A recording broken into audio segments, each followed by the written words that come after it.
Hello everyone, and here's the second installment in the video for the Special Constables.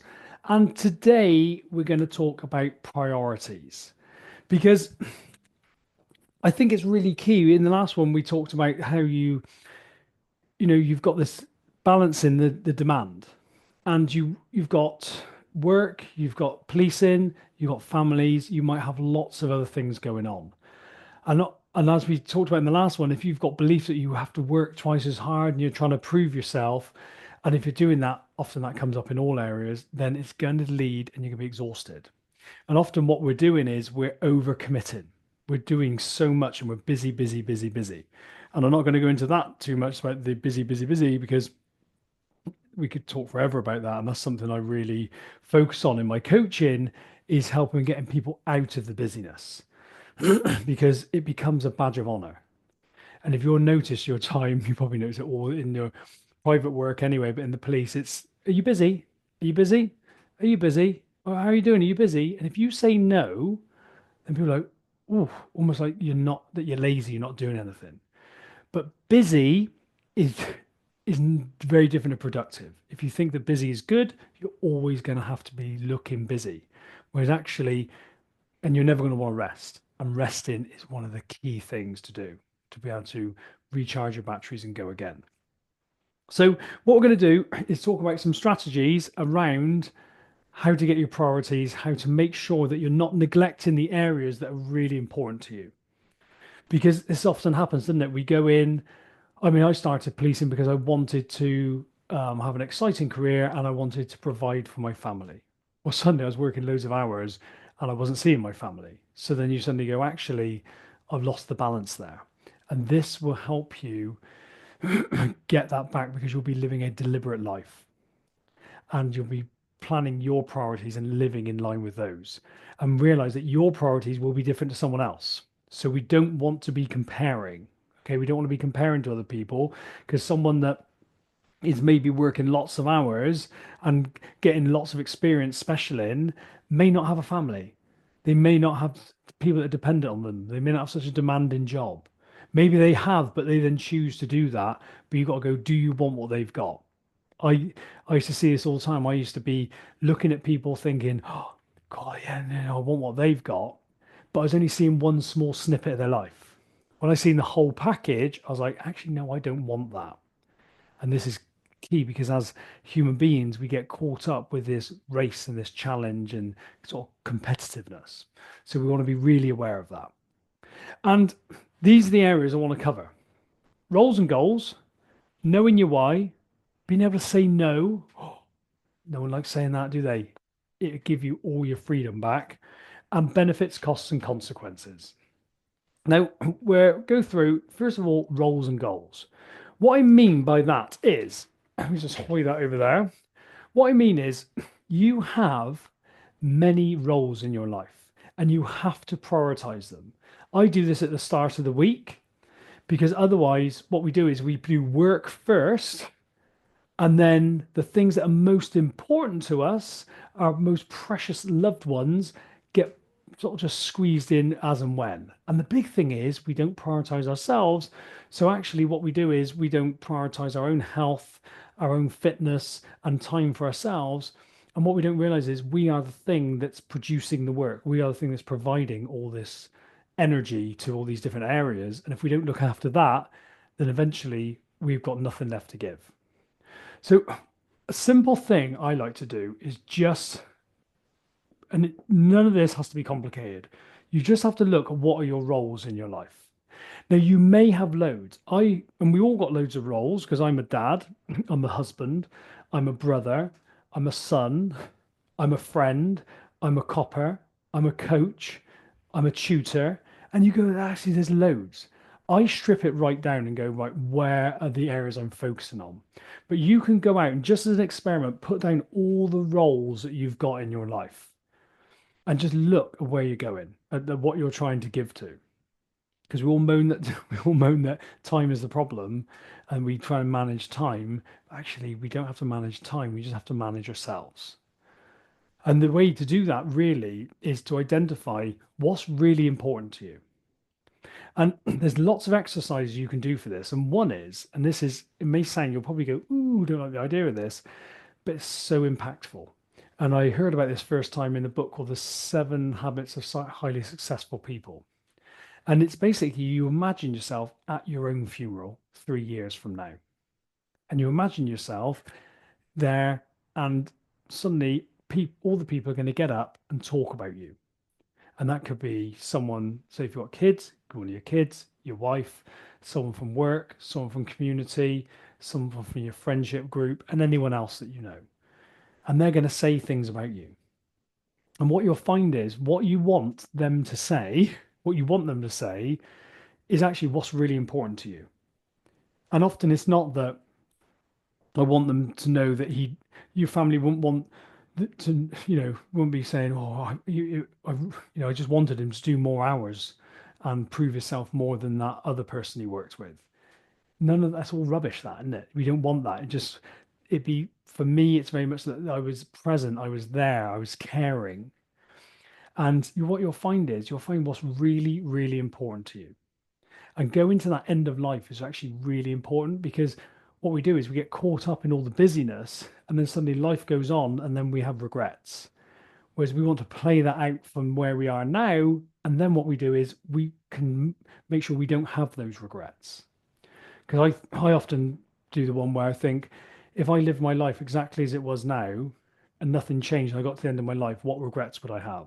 And at one point when I did that, I was like, well, I regret that I was tired and not spending so much time with my kids. So I changed that.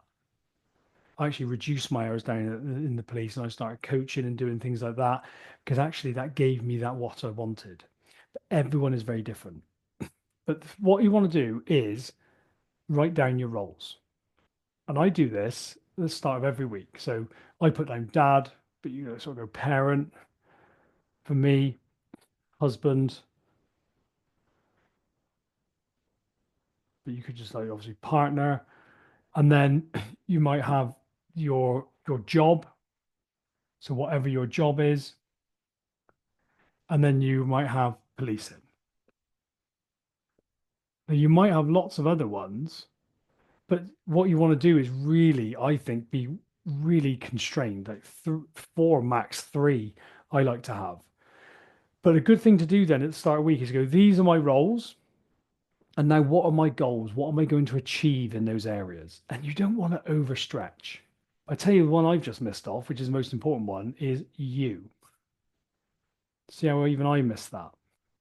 Because we all get caught up in the outside. You also got you.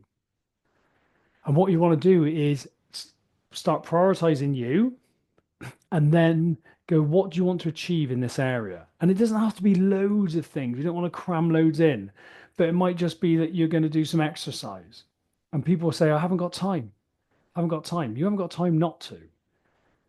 Is it because if you're the thing that's fueling all this, you have to put yourself first. And then what you realize is that the commitment ahead of time, anything you commit to ahead of time is what gets done. So if you're committing more to your job and policing and you're not factoring this in, well, this is not going to get any attention, is it? To make sure it gets attention, we want to have done those playing our life out sort of situations and then planning it intentionally, going, right, what do I want to achieve? And you might have exercise. For me, I love canoeing, so I try and get some kayaking in, and I might go for a river swim, or it might just be half an hour reading a book, sitting down, and you'll be amazed when I've done this with people. Suddenly, they realize how much time they're wasting because they're tearing around doing loads of stuff, and there might be other areas that they can shave off their life and get this back. And then you want to look in each area and go, what do you want to achieve? And it might just be doing the homework with the kids, movie night. And my advice is prioritize the things first that are most important to you. And you think if something on here was taken away, what would you least want taken away? For me, I pretty much wouldn't want myself taken away. I wouldn't want my kids taken away. I wouldn't want my wife taken away. Actually, I think, if someone took my job away, I could get another job. I wouldn't want to have to get another wife, and I definitely couldn't replace my kids. So they're going to be my priority. And bearing in mind, it's all balance. You notice you're not just saying you're doing all this and not this. It's all balance. But you go through and you look at what you want to achieve. So, like policing, you might be like, I'm going to do 8 hours this week, specialing. And then in your job, you might have different goals that you're going to achieve. Like, so for me as a husband, I'll just literally just go for a coffee, maybe with my wife, maybe have breakfast. But this next week, because we're coming up to Christmas, I'm going out. Sorry, can't see that. I'm going out. We're going out Christmas shopping. That would never happen if we didn't do this, because life, we say, gets in the way, and it goes on and on and on, and we just never factor it in. So this is really good. And what you do is you've got your roles, you've got what you want to achieve. You might have to break stuff down even more to be able to achieve it. And then you do that and then you factor it in. For me, I stick it in my calendar. I don't have a to-do list, it's in the calendar. Those important things are done. And what you realize is the most important things in your life are then done and it's in line with your values, what's important to you, not the person next to you, not the person you're working with, not a regular cop who hasn't got a day job and is trying to juggle day job and specialing. You don't have to compare then. You've got what's in line with you. You know, someone else might be doing loads and loads of hours and that doesn't fit in with your life, but you know actually you've laid all that out. And it makes it very intentional. So get your roles, get your goals, and then do that every week. Just quickly do it. And then know your why. Burnout really doesn't come from, well, burnout, people think burnout comes from the amount of work they're doing. And I've realized it comes from the energy you're doing it from and the intensity that you're doing it from with no break. So even when you're working, the intensity that you're working at isn't going to burn you out. But what you need to do is be able to do that and then rest, excuse me. And what we do is we work intensely with no break. But and often it's because our why is a bit out of line. My why used to be to try and prove that I was good enough. So that was not a great why because actually what I was never doing, I was never taking my foot off the gas. I was always working and working really hard. As soon as I dealt with all of that internally, then I could have a different why. And actually my why, and I think this is always good, it became very external. It's like I realize I can make a difference. I can make a difference to families. And on child protection, I love it. You coming in as a special, you will be you'll be having an impact on someone. And that's a great way to question your whys. Think, what impact am I having? What positive impact am I having on me, on the people I work with? You know, if you're coming in and you're taking work off them, which enables them to get on with their stuff, that's an impact you're having. What impact do you have on the members of the public that you go and speak to?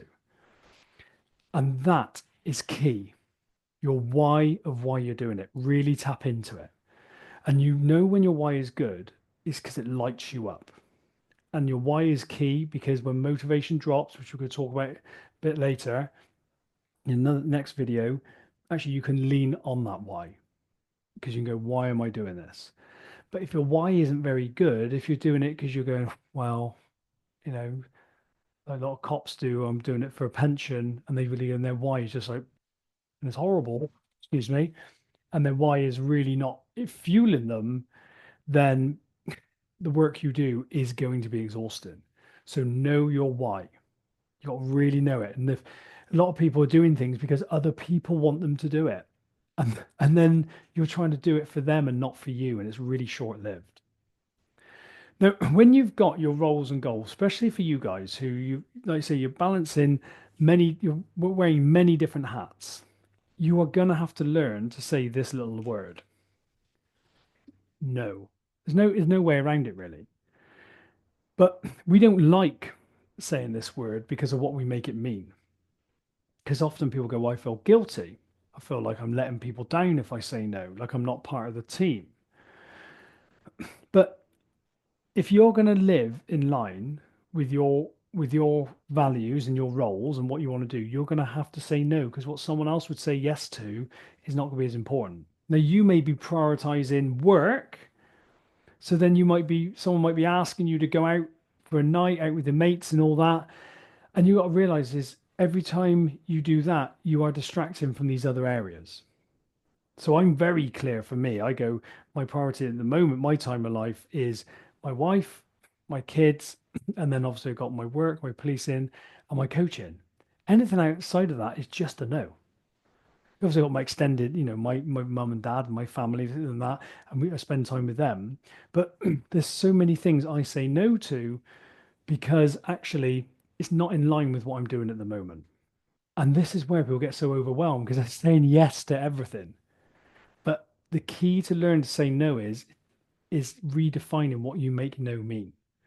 If you think saying no to something is because you think people are going to think you're rude or you've got a fear of missing out, you just have to work on that definition. For me, I believe that no gives me all my freedom back.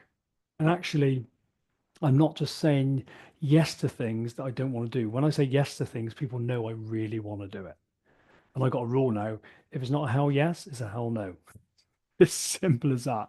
But it is really key because when you're trying to do so much, you've only got so much energy, and burnout the is all about energy. When your energy depletes and you haven't got any more to give, that's when you burn out. And we want to be able to have time to rest and rejuvenate. And something else is to look at what the benefit is, the cost, and the consequence. And this is a great way of zooming out of your life and looking and going, because you might be really thriving in one area, like I was one time, really at work. I was really, really, really, getting accolades and all this sort of stuff, all the stuff makes you, yeah, this is why we do it. And so I get, I've definitely changed now my reason why, but at that time, that's what I was after. I loved being at work all the time. So the benefit of that was because everything's got a benefit. Benefit was I was being recognized and I was well thought of at work. But what it was costing me was I was quite tired. I was run down, and I was times putting work for my family, so neglecting my family. The consequence is like the long term. The benefit and the cost is in the moment. The consequence is long term. What would be the consequence if I carried on like this? Well, actually, I could be getting down the line, and I've heard people say their kids have said, "Well, we didn't know you growing up," so I could see the consequence of it. But if you flipped it and I was spending all my time with my family, you think, well, the benefit is I would have a great relationship with my kids. Cost is wouldn't be performing very well at work, and maybe I wouldn't even have a job. And the consequence of that is I wouldn't have any security in the future. So what you can see is there's no right or wrong, but it's just about getting an overview of what you're doing. Because you might be doing something and the benefit be you're getting some sort of award for doing, say, loads of hours, but it might be costing you because whoop, it might be costing you because you're neglecting those close to you. And the consequence of that is you're going to live with regret and guilt and all that. So it's a great way of once you know your roles and goals, once you know your values, what's important to you, and you know your why you're doing it, and you're willing to say no to the things that aren't in line with what you're doing, what's important to you, then you can look and go, you can keep, because what we do is we zoom into our life and we're in it. And now again, we want to zoom out and just notice, are we on course? And we can go, actually, what are the benefits, the costs, and the consequences? And don't think it's anything bad when you notice that you have neglected an area. That's what this is all about. This growth is, I'll show you this, growth is not a linear line. Okay. When you're doing this and you're trying to get, say, balance back in your life, it does not, you don't start here and then go like that. What it's actually like is this is where we want to be. So we got all our roles and our goals sorted out. What actually happens is we go along and then we go off track. but it's noticing it, looking at those costs, those benefits, costs, and consequences is what makes us pause, stop and look at it, and then readjust. And there's a great reference to this. It's called a great sort of analogy, and it's called the inertial guidance system. And this is something that planes have and that keeps them on course. Now, 95% of the time on its journey, a plane is off course. But what it has is an inertial guidance system that recognizes that and then corrects the path. So it doesn't matter that you're off course. It doesn't matter like if you've been working a lot of hours or you've been comparing yourself to someone else or judging yourself. The thing is that you catch that and then you go, I've been doing that, and then bring yourself back in line with your values, in line with all your roles that you've chosen in your life. And what you realize is that is the path. Sometimes we're right off course, and it's just being aware of it because we will get there, but it's not a linear line. Okay. And that's really important because often people really beat themselves up, but all this is about is not being perfect. It's not about perfection. It's about being human and actually just being able to correct the course so you can do what's important for you. So that's that for that one. That's how to do your priorities. In the next one, we're going to talk about how to measure your success. See you later.